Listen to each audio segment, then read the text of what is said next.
This program is a paid program and does not necessarily reflect the opinions, values, and policies of Radyo Natin. Radyo Natin shall not be held liable for any views or opinions expressed during this program. Ipanan pagkakakiyong ilakas, Jesus muling darating. Mga manlalakbay kayo'y magalak, Jesus muling darating. Ito ang tinig ng pag-asa, isang palatuntunang masayang nagsasabing si Kristo'y muling darating, tiyak na darating at malapit nang dumating. Kaya't kaibigan, pumadakang siya'y salubungin. Siya'y darating, Jesus muling darating. Magandang araw po sa ating mga minamahal na tagapakinig at taga-subaybay dito po sa ating programa ng Tinig ng Pag-asa na inetid sa inyo ng Adventist World Radio sa panguna po ng Adventist Community Services. Ang programa pong ito ay inyong palaging napapakinggan dito po sa himpilan ng radyo natin sa ganap na alas 10 hanggang alas 11 ng umaga. Nais ko po kayong batiin ng isang napakagandang umaga mula po dito sa bayan ng San Jose at yan po sa mga karatig bayan ng atin pong dyan po sa Magsaysay, Rizal, Kalintaan, Sablayan, hanggang Paluan. Good morning po mga kaibigan. At syempre, dyan po sa karatig nating lalawigan sa Oriental Mindoro, dyan po sa Bulalakaw, Mansale, Rojas, at ilang bahagi ng Oriental Mindoro na naaabot ng atin pong himpilan. At akin din pong binabati mga kapatid, mga kaibigan, ang mga taga-isla. Ayan.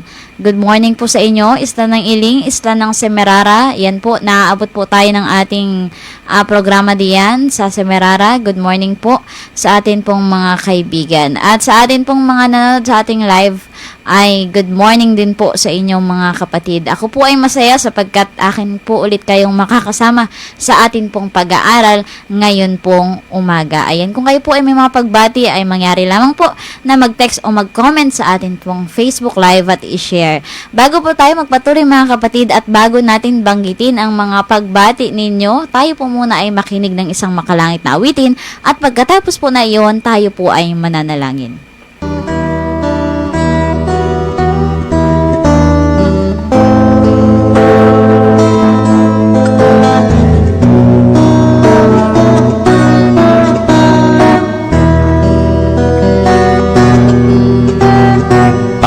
Pag-ibig mo pala ay tunay, dakila ka o Diyos at mapagmahal. Bugtong mong anak ay ibinigay, hinandog sa aming kasalanan. Huwag nating hayaan mawala ang kaligtasan itinakda. Huwag tayong mag-alinlangan pa, pagkat ang Diyos ang may gawa.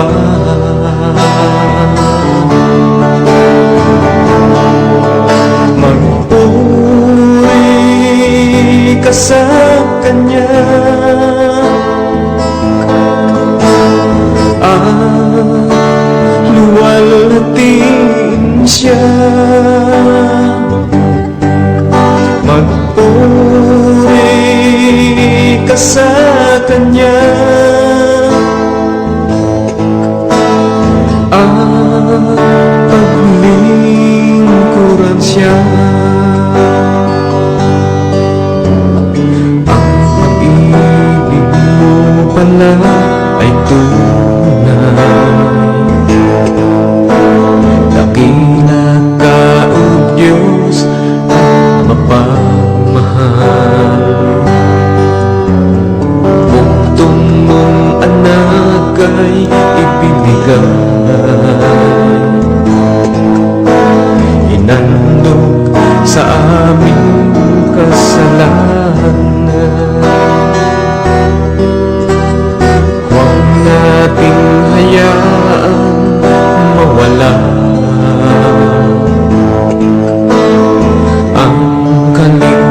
kusang itinakda.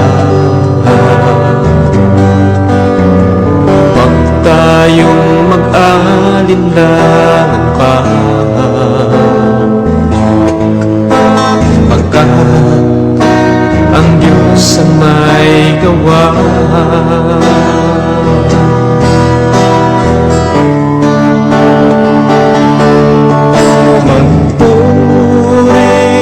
Magpuri ka sa Kanya at luwalhatiin Siya. Magpuri ka sa Kanya at paglingkuran Siya. Magpuri ka sa Kanya at luwalhatiin Siya. Magpuri ka sa Kanya at paglingkuran Siya.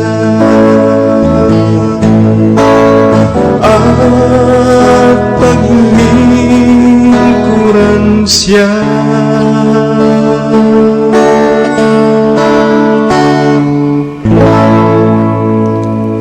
Tayo po ay manalangin.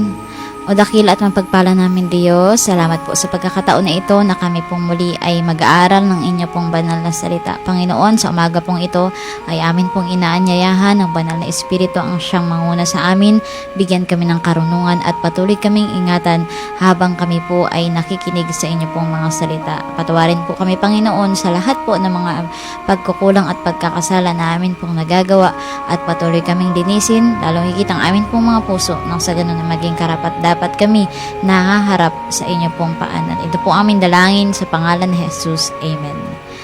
Ayan, sa muli po ay good morning mga kapatid, mga kaibigan. Ayan, isa pong napakainit na araw po sa inyong lahat. At nais ko po munang batiin bago tayo magpatuloy sa ating pag-aaral ang atin pong mga kaibigan na nariyan po sa kabundukan, sa Bambanay, Taiktikan, ayan, sa Hinango, sa Malutok, at yan po sa Talayub. Good morning po sa Celeste family. And good morning din also dyan po sa Purnaga at yan po sa Paklolo. Magandang umaga sa lahat ng mga busy. Ayan, mga abala sa kanila pong paghahanap buhay, nagbubunot ng mga sibuyas.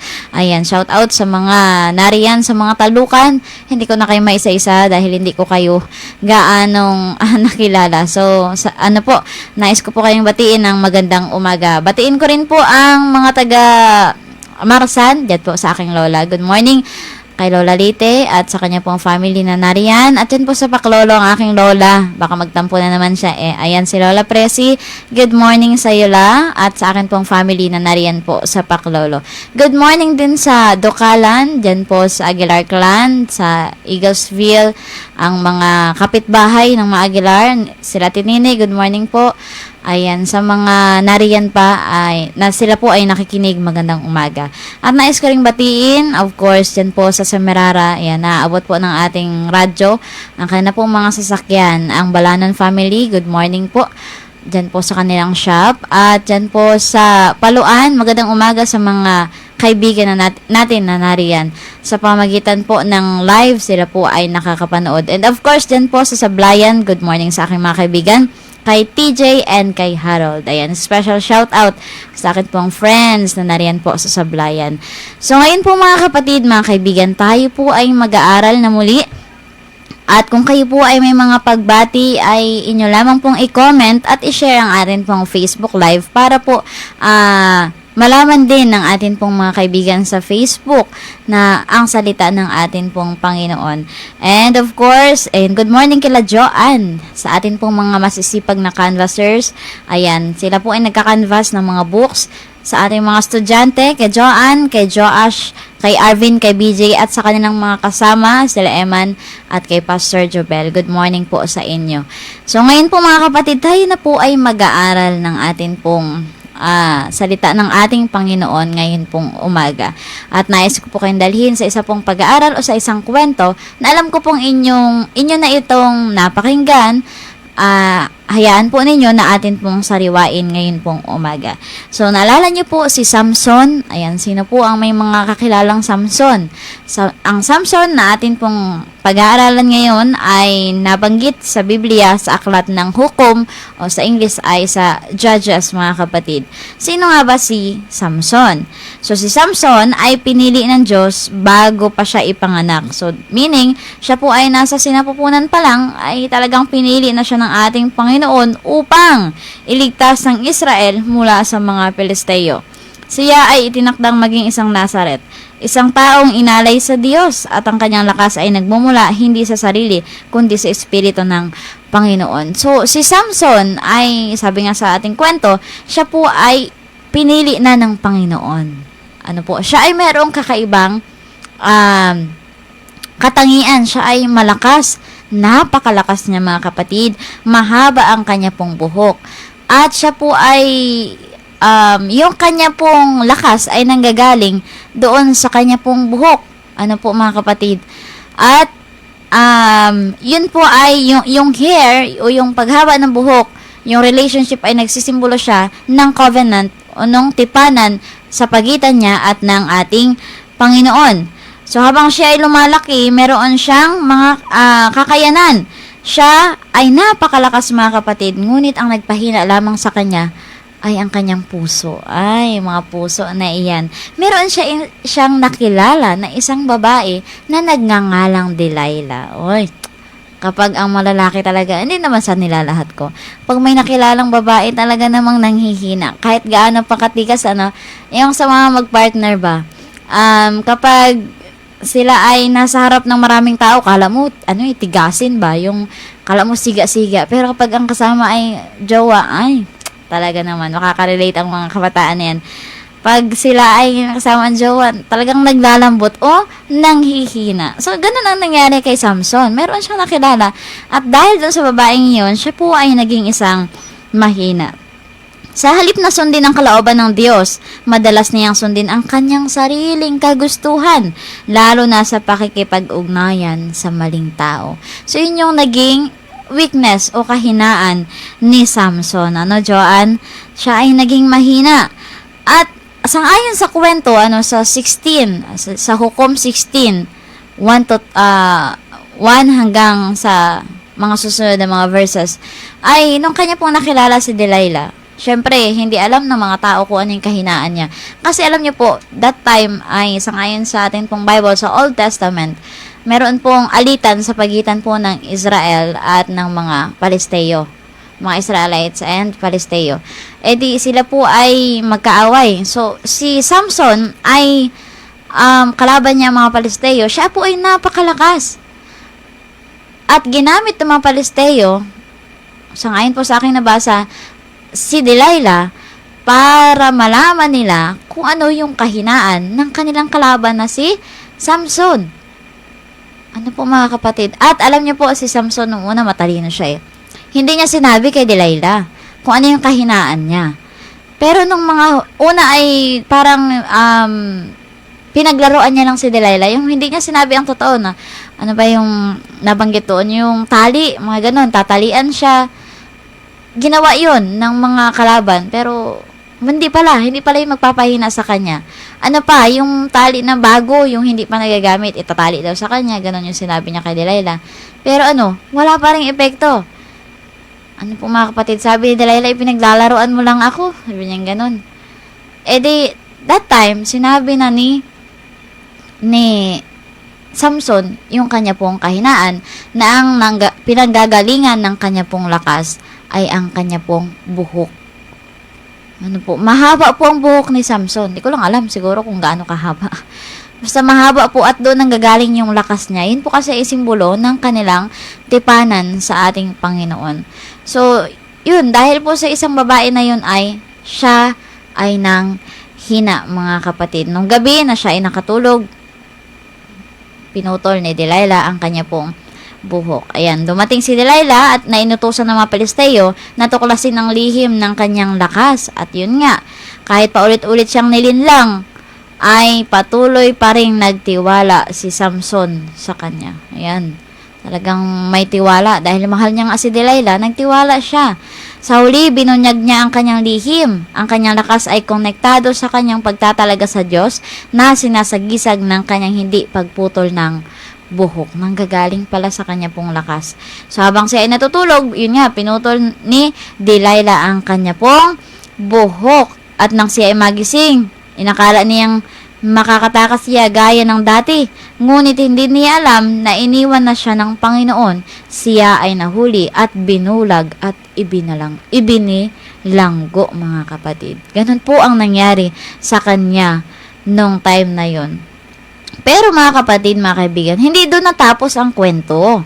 Sa gitna ng kanyang pagdurusa, nagsisi si Samson at muling tumawag sa Diyos. Sa kanyang pagpapakumbaba, muli siyang tinanggap ng Diyos sa kanyang huling panalangin. Binigyan siya ng lakas upang ibagsak ang templo ng mga Filisteo at doon niya natupad ang kanyang layunin. Mga kapatid, talagang ang babae, ang nagpahina, nilinlang siya. Nilinlang siya, mga kapatid, ng isang babae. At dahil doon, siya po ay nanghina, mga kapatid. Nalaman yung kanyang sekreto. Alam niyo po, sa kwento natin pong napakinggan, ay marami sa atin ay nagiging katulad ni Samson. Many of us are strong in appearance. Kung tayo po ay titingnan, napakalakas natin. Pero tayo pala ay nagsistruggle in secret, mga kapatid. So, ngayon pong umaga ay nais ko po kayong bahaginan ng ilan lamang pong punto, 5 punto, at atin pong sisimulan sa pang-una, syempre. Ang sabi po dito, ang unang punto ay, your calling is greater than your feelings. Alam ni Samson na yung kalooban ng Diyos ang dapat niyang sundin. Pero ano pong nangyari? Samson was chosen before he was even born. Pinili siya ng Panginoon, right? Pinili siya ng Panginoon bago pa man siya ipanganak. God had a purpose for his life. Merong plano ang Panginoon, may purpose siya sa buhay. But instead of following God's will, sa halip na sundin niya ang kalooban ng Diyos, ang gusto ng Panginoon, ano ang nangyari? Ano ang ginawa niya? He followed his feelings and desires. Sinunod niya ang kanya pong nararamdaman at ang kanyang mga kagustuhan. Siyempre, minahal niya si Delilah. Ngayon, sinunod niya yun. Sinunod niya yung kagustuhan o yung bugso ng kanya pong damdamin. So, ganun din po tayo, madalas mga kapatid, ay binabaliwala natin yung kalooban ng Panginoon sa atin, yung plano ng Panginoon sa atin. Kasi, mas pinipili natin yung gusto natin sa buhay. O halimbawa, ikaw, gusto ng Panginoon pala na maging pastor ka, o gusto ng Panginoon na maging teacher ka, pero ang gusto mo iba, maging negosyante, maging sikat na artista, yung tipong, yung iyong katawan na ibebenta mo na, kumbaga, ayun yung gagamitin mo para sumikat ka. So, mga kapatid, hindi sapat yung salitang gusto ko. Hindi pwede yung gusto natin palagi yung nasusunod. Although meron tayong freedom of choices, meron tayong kalayaan na pagpili, pero hindi palaging o hindi sapat yung salitang gusto mo lang o yung kagustuhan mo lang ang dapat masunod.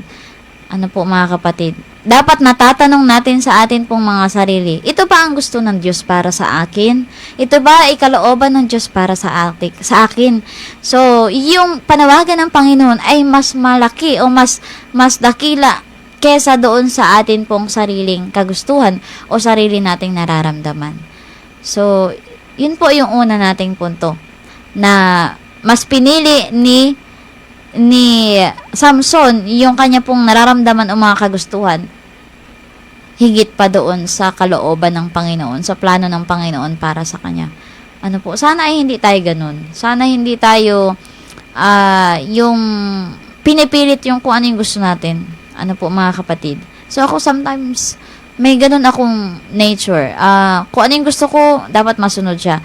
Pero sabi ng Panginoon pala, sabi ng Biblia sa atin, dapat yung kalooban pa rin ng Panginoon ang dapat na masunod. Ano pa? Small compromise lead to big destruction. Bakit po? Sa una, yung kay Samson, mga kapatid, hindi biglaan yung nangyari sa kanya. Hindi biglaan yung pagbagsak niya o yung paghina niya. Ano po yung nangyari? His downfall was gradual, one wrong choice at a time. So, yung kanya pong ginawa ay unti-unti lang, yun pala yung nakasira sa kanya. So, from ignoring God's instruction to playing with temptation until he could no longer discern danger. Yun nga, mga kapatid. Minsan ay ginagawa natin na, ay, okay lang ito, gawin natin. Then, the following days, gagawin ulit natin kasi feeling natin, okay man lang. Diba? It's okay na gawin natin yon. Pero ano po, the sin rarely destroys instantly, it weakens slowly. So, dahil paulit-ulit natin gagawin yun, yung alam nating kasalanan o alam nating makakasira sa atin, nagiging mahina na pala tayo unti-unti. Hanggang sa hindi na natin makayanan yung kasalanan o yung danger, mga kapatid. So, the enemy doesn't need you to fall today. Parang tayo, mga kapatid. Ngayon, okay lang na gumawa tayo ng mga maliliit, parang okay lang sa atin na gawin yun, hanggang sa paulit-ulit na nating nagagawa, hanggang sa tayo po ay napapalayo na pala sa ating Panginoon. So, ako ganun, talagang, ang sermon na itong mga kapatid ay para sa akin, para sa atin, mga kapatid. So, unti-unti na naiisip natin na okay lang naman gawin ito kasi maliit na bagay man lang. Pero hanggang sa naulit-ulit na natin, yun pala yung nagiging resulta ay napapalayo tayo ng gusto sa ating Panginoon. Sobrang malayo tayo. Sobrang yung relationship natin sa Panginoon ay hindi na matibay. Ano po, mga kapatid? So, yung small compromises lead to big destruction. Kala natin maliit lang yung magiging epekto, pero malaki pala. Masisira pala tayo. So, katulad nung kay Samson, yung pagsabi niya ng sekreto, kala niya ay parang simple lang, pero anong nangyari? Siya ay nasira. Siya ay nanghina, mga kapatid.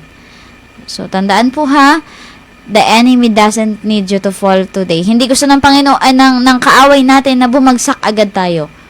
Kundi, ang gusto niya ay makompromise natin yung mga bagay na gusto ng Panginoon sa atin, nako-compromise natin a little every day.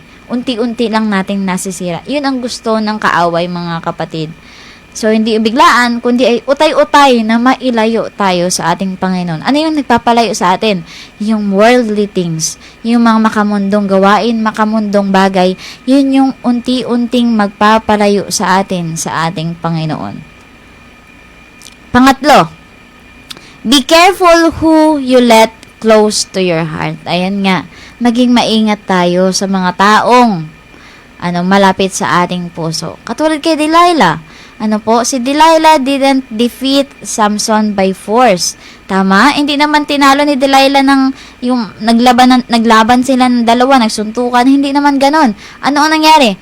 By influence. Na-impluensyahan siya ng si Samson ni Delilah. So, sabi dito, be careful who you let close to your heart. Kung sino yung mga malapit sa iyo, maging maingat ka pa din. Kahit nga yung best friend mo, di ba? Kilala mo na yan. Talagang alam ninyo ang sikreto nyo sa isa't isa. Pero sabi ng Bible, be careful. Be careful, mga kapatid. Huwag masyadong magtitiwala. Mamaya, wag muna kayong aalis, mga kapatid, mga kaibigan.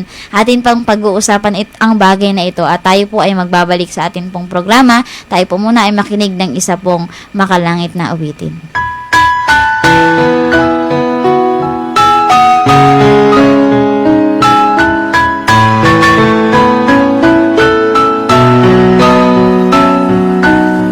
Ngayon ko lang napagtanto, kailangan ka sa buhay ko. Naging bulag, di nakita, nariyan ka lang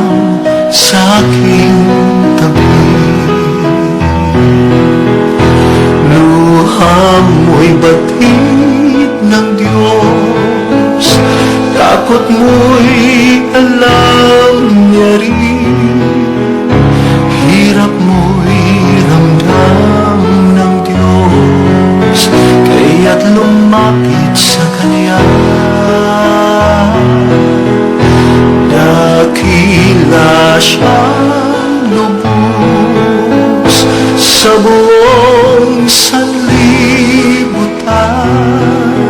pasakit mo'y papawiin, ito'y batid ng Diyos.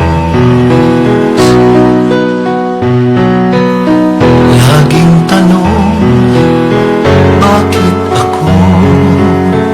Asan hindi makayanan?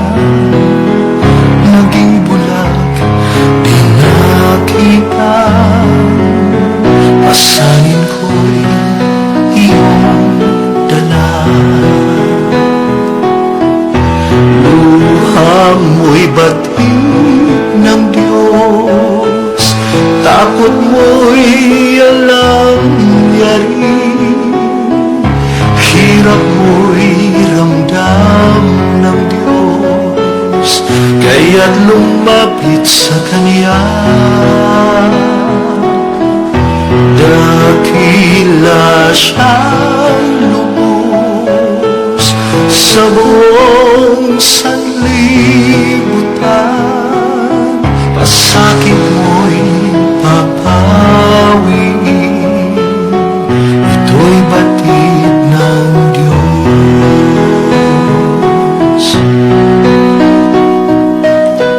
Ngayon ako'y lumalapit, maging gabay sa buhay ko, mga sala na nagawa, patawarin ako, O Diyos. Luha mo'y batid ng Diyos, takot mo'y alam niya rin, hirap mo'y ramdam ng Diyos, kaya't lumapit sa Kanya. Dakila siyang lubos sa buong sanlibutan, pasakit mo'y papawiin, ito'y batid ng Diyos. Dakila siyang lubos sa buong sanlibutan, pasakit mo'y papawiin, ito'y batid ng Diyos.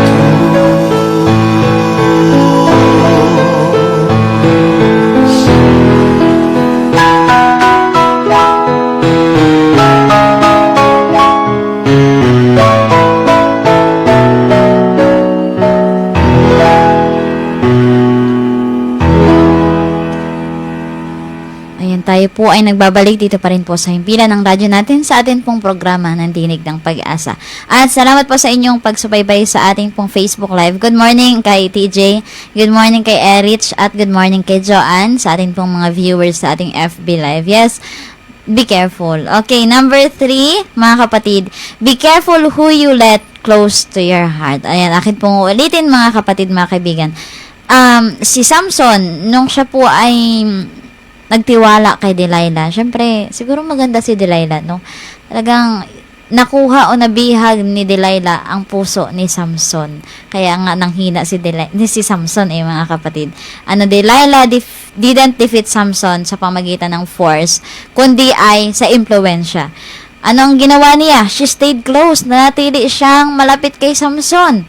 Paulit-ulit niyang tinanong, anong kahinaan mo? Ano ang magpapahina sa'yo? Ano yung mga bagay na ganito? Siya ay tanong ng tanong. Napakakulit niya. Ano pa? Gain trust. Ayan. Kinuha niyang loob. Hindi yung literal na kinuha ang loob, ha?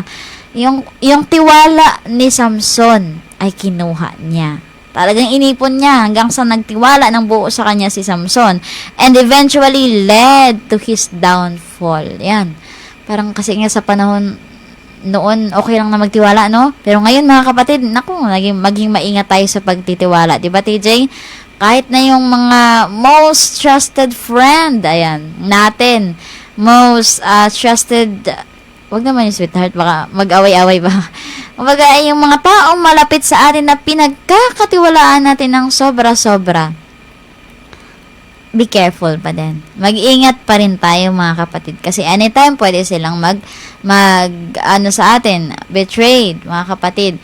Pwede tayong traidorin. Pwede tayong sirain, mga kaibigan. Kaya maging maingat po tayo sa pagtitiwala natin sa mga tao na sa atin pong paligid. Sabi nga po dito, not everyone who is close to you is good for you. Hindi porket lagi mong kasama yan, good for you yan.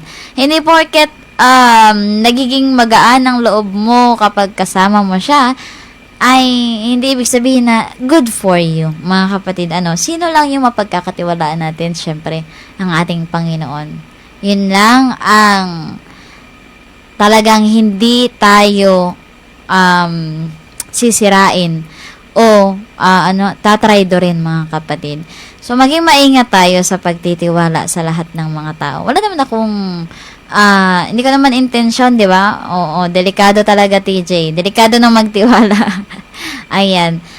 Hindi ko naman talagang sinasabi na wag na magtiwala kahit kani-kanino. Okay na magtiwala ka, pero wag yung sobra, wag yung buong-buo na magtitiwala ka. Kasi baka linlangin ka eh. TJ ha? Magtiwala ka konti lang. Wag yung sobra-sobra. Baka ikaw din yung mapahamak. So, kahit kanino, wag ka na magtiwala. Magtiwala ka, kahit konti. Ayan. Magtiwala ka rin naman sa mga kaibigan mo, sa sweetheart mo. Ay, wala ka palang sweetheart. Ayun. Basta maging maingat. So, some people don't destroy you immediately. Yung mga tao, hindi naman yan bigla-biglaan na sisirain ka eh. They slowly disconnect you from God. Unti-unti kang ilalayo sa Panginoon. Mga kapatid, yung mga tao na nasa paligid mo, akala mo mabuti sila para sa iyo. Pero palang mangyayari, mga kapatid? Unti-unti pala nilang ilalayo ka sa Diyos. Tandaan na, TJ, be careful. Nako, delikado talaga. Yes, delikado. Delikado magtiwala ng sobra, kay masira man yan.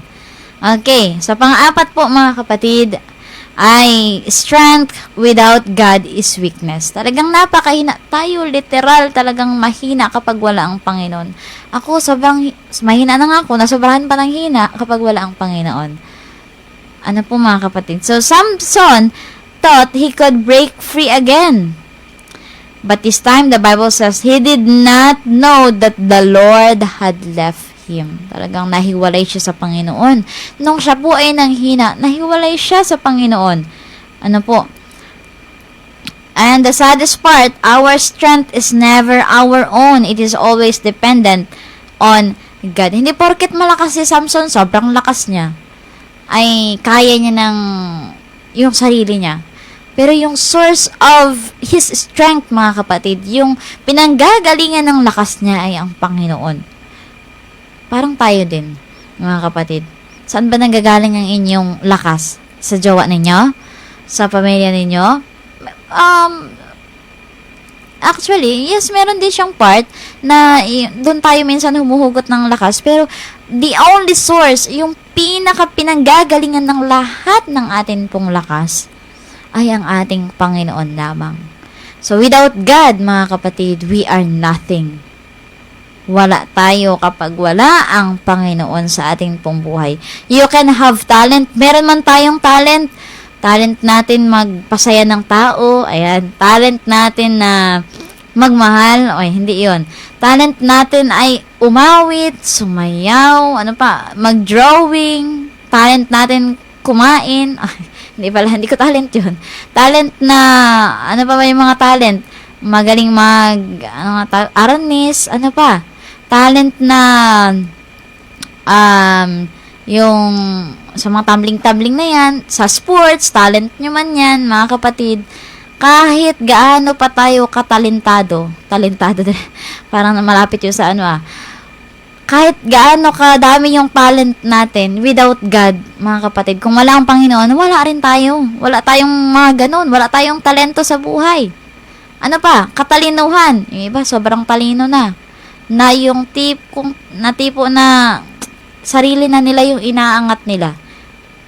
Ano po, mga kapatid? Sobrang talino nila at sinasabi nila na dahil sa kanilang sariling pagtitiyaga, hindi na nila nakikredit ang Panginoon na kung saan yung Panginoon ang pinanggagalingan ng lahat ng katalinuhan na meron tayo. Sinasabi nila minsan na, talino mo naman. Ang Panginoon lagi ang nagbibigay sa atin ng karunungan. Ano pa? Popularity, yung kasikatan ninyo. Hindi naman sa sarili nyo yan, kundi, nagagaling yan sa ating Panginoon. You are spiritually powerless. Without God, we are spiritually powerless. Kapag wala ang Panginoon sa atin, talagang wala tayong kakayanan. Ano po, mga kapatid? So, yung atin pong lakas, tandaan palagi, i-credit natin ang Panginoon. Laging ang Panginoon ang itaas natin kasi sa Kanya palagi nanggagaling ang lakas. O lahat ng meron tayo, sa Kanya po nanggagaling. Kung mataas ka man sa iyong grade, may honor ka man, may award ka man, malayo man yung narating mo, naging professional ka man, teacher, engineer, doctor, hindi yun sa sarili mong pagtitiyaga. Ano po? Dahil yun sa Panginoon. Although may counterpart ka na nag-aral ka ng mabuti, pero saan galing yung talino mo? Saan galing yung mga blessings? Saan galing yung mga nag-sustain sa iyo na hanggang sa ikaw ay maging professional? Ang Panginoon. Sa Panginoon yun galing. Huwag mong sabihin na dahil sa sarili mong pagsisikap. No. Panginoon palagi, mga kapatid. Kaya ikaw, TJ, pa ikaw ay naging presidente ng Pilipinas, ay hindi yun sa sarili mong kakayanan, kundi sa tulong pa rin ng ating Panginoon. Maging presidente yan ng Pilipinas. Okay, ano pa, mga kapatid? Sabi dito sa atin pong panglima, ayan, it's never too late to come back. Although si Samson ay nakulong, siya po ay binulag, at siya po ay talagang nanghina, nanalangin siya, mga kaibigan. And, sumagot ba ang Panginoon? Yes, God answered. His final act was high greatest victory, not because of power, but because of repentance. Dahil sa kanyang, pagbalik sa ating Panginoon, sa repentance na ginawa niya, na-restore yung kanya pong kalakasan. God's mercy is still available even after failure. Nagkamali man siya, sinuko niya man yung kanya pong, nanghina man siya dahil sa babae, dahil sa kagustuhan niya, dahil sa feelings niya, dahil na bumagsak man siya doon, mga kapatid, pero yung mercy o yung awa ng Panginoon ay hindi doon nagtatapos and is still available. Anong ginawa niya? Nanalangin siya at ang kanya pong kalakasan, ang kanya pong buhok ay unti-unti ulit na humaba. Ibig sabihin, mga kapatid, yung kanya pong connection with God ay unti-unting na-restore. Napakabuti ng Panginoon na kahit pag nagkamali tayo, na kahit na meron tayong mga nagawang maling desisyon sa buhay, na kapag tayo ay bumalik sa Panginoon, nagrepent tayo, talagang ang awa ng Diyos ay available anytime. Talagang handa niya tayong tanggapin. You may feel like you've gone too far, but God is still willing to restore you. Katulad nung kay Samson, mga kapatid, ipinanumbalik ng Diyos ang kanya pong kalakasan at unti-unting nanumbalik ang kanila pong ugnayan at yung kanya pong tipanan ay mas nagtumibay, mga kapatid. Napakabuti ng Diyos, Kaya sa atin pong buhay ay wag natin hayaan na yung sarili nating kagustuhan ang manaig. Kasi yun po pala ang unti-unting sisira sa atin. So sa mga kabataan dyan, be careful din.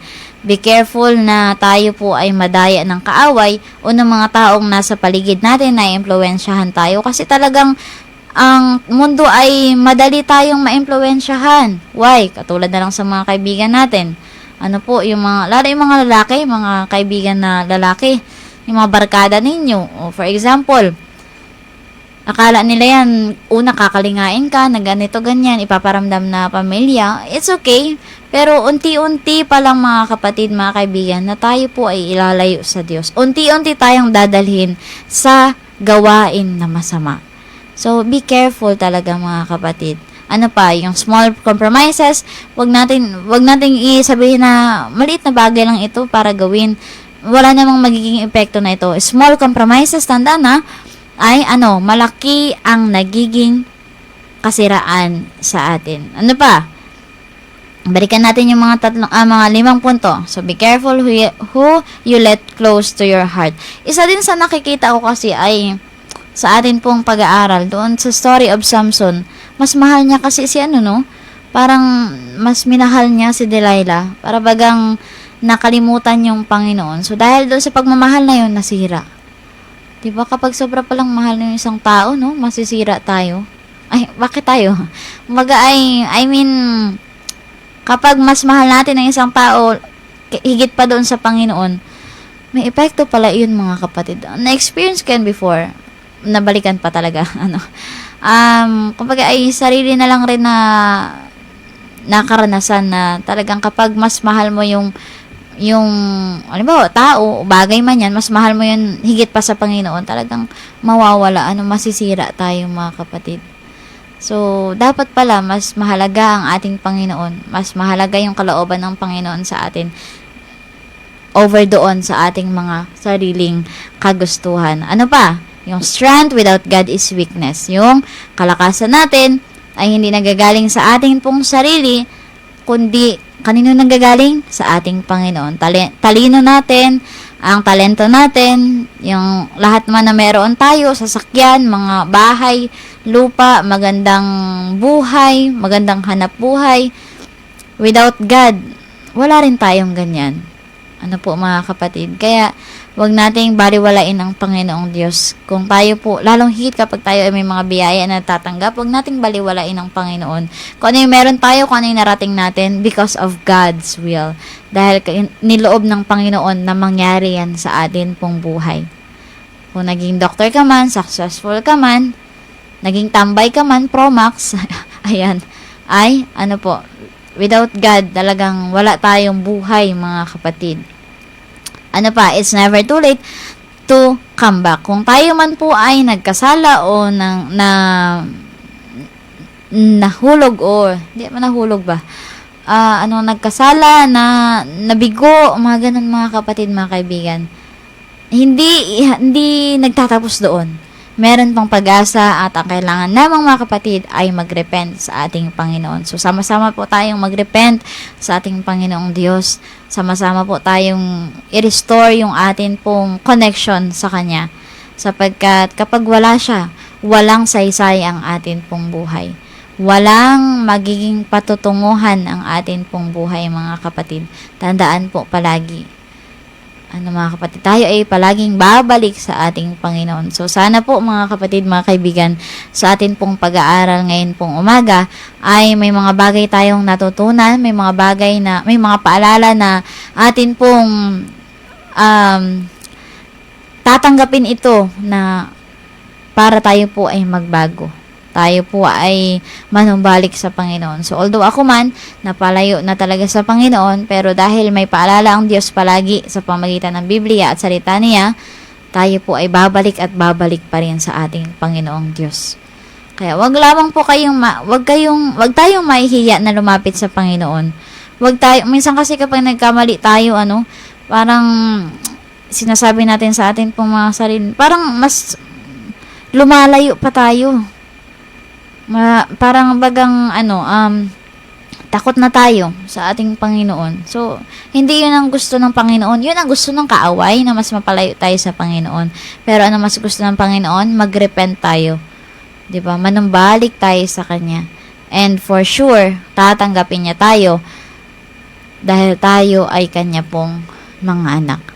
Kaya sa umaga pong ito mga kapatid ay atin pong ibahagi din yung atin pong mga natutunan, ang atin pong mga napakinggan, lalo higit dun sa mga tao sa mga kabataan, ayan, nakatulad ko, na nakaka-experience sa mga ganito, na minsan ay nagiging Samson, no, nagiging natatalo ng mga tukso sa kanyang paligid, lalong higit natatalo ng mga bad influence.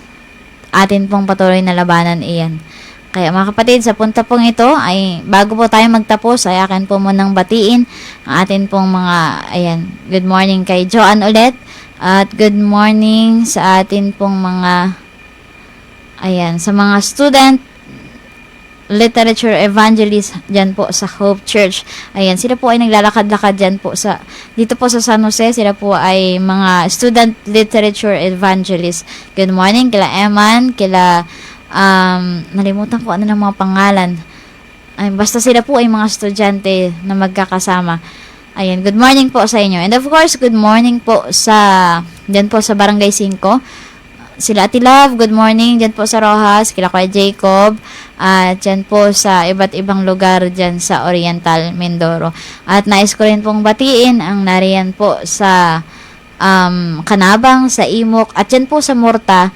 Good morning po, ayan kala Kuya Alex, magpagaling ka, sa Cayetano family, at sa mga nais pong tumulong kay Kuya Alex para po sa kanyang pagpapagamot ay inyo lamang po akong kontakin at para po maibahagi natin sa kanila ang tulong, mga kapatid. At nais ko rin pong batiin ang atin pong mga student dyan po sa San Jose Campus sa OMSC. At dyan po sa mga kaibigan ko sa Paluan, good morning po sa inyo dyan. So, samantalang tayo po ay meron na lamang ilang minuto, akit po nang tatapusin ang atin pong programa sa pamamagitan po ng panalangin. Kung kayo po ay may mga prayer request, ay inyo lamang po akong i-message at sama-sama po nating ipanalangin yan sa atin pong araw-araw. Tayo po ay manalangin, mga kapatid. Salamat, Panginoon, sa umaga pong ito na kami po ay nakapag-aral ng inyo pong banal na salita. Salamat po sa mga paalala na patuloy naming natatanggap buhat sa inyo.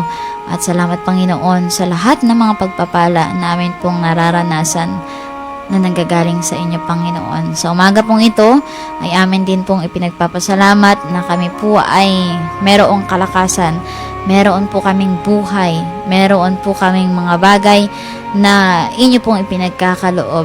Dalangin po namin sa umagang ito, Panginoon, na patuloy kaming ingatan sa amin pong buong maghapon na mga gagawin. Ingatan kami, Panginoon, at bigyan kaming patuloy ng kalakasan. At dalangin ko din po na nawa ay ingatan ng lahat ng mga nakikinig kung saan man po sila naroon ngayon. Ang kanila pong mga pamilya ay inyo pong pagpapalain. Ang mga tricycle driver na sila po ay bumabiyahe palagi, ingatan, Panginoon, ang inyo pong libo-libong anghel, ang kanila pong makasama sa kanila pong bawat lakad at kanila pong paghahanap buhay. At amin din pong espesyal na ilalapit, O Diyos, ang lahat ng mga may karamdaman na sila po ay nakahiga sa banig ng karamdaman, Panginoon. Inyo po silang hipuin ng inyong mapagpagaling na kamay. Amin pong espesyal na nilalapit si Kuya Alex Cayetano sa Murta. Inyo po siyang pagalingin, Panginoon. Ang kagalingan ay pagkalob sa kanya, gamitin ang mga gamot na kanya pong iniinom upang siya po ay manumbalik ang kalakasan niya at patuloy na maglingkod sa inyo at manumbalik sa pananampalataya na meron kami. Panginoon, dalangin din po namin ang lahat ng pamilya na sila po ay naghahanap buhay, pagpalain sila. At amin po, din pong espesyal, nilalapit, O Diyos, ang himpilan na ito, na sila po ay nagiging daluyan ng inyong pong mga banal na salita. Patuloy na ingatan ng mga workers, ang mga employers na narito sa himpilan ng radyo natin. Patuloy pong pagpalain ang kanila pong mga pamilya na kinabibilangan at patuloy din po silang gamitin sa ikalalago ng inyo pong banal na salita. At dalangin din po namin, Panginoon, na patuloy kaming ingatan sa buong maghapon ang pagpapalang amin pong maranasan. Ito po ang aming sama-samang dalangin sa pangalan ni Jesus. Amen. Ayan, sa muli po mga kapatid, mga kaibigan, ay salamat po sa inyong pagsama sa akin sa araw na ito ng Biyernes sa atin pong pag-aaral. At ako po ay umaasa na sa mga susunod na mga linggo pa na atin pong pag-aaral ay makasama po ulit kayo sa atin pong pag-aaral. So ako po muli ang inyong nakasama sa araw na ito. Ako po si Sister Elsa Guyo at sa ngalan po ng Adventist World Radio at ng himpilang ito, ng radyo natin, sa ating station manager at sa ating pong technician na palaging nakaantabay. Maraming salamat po sa inyo. Pagpalain po tayo ng Panginoon at mag-iingat po tayo. Siya'y darating.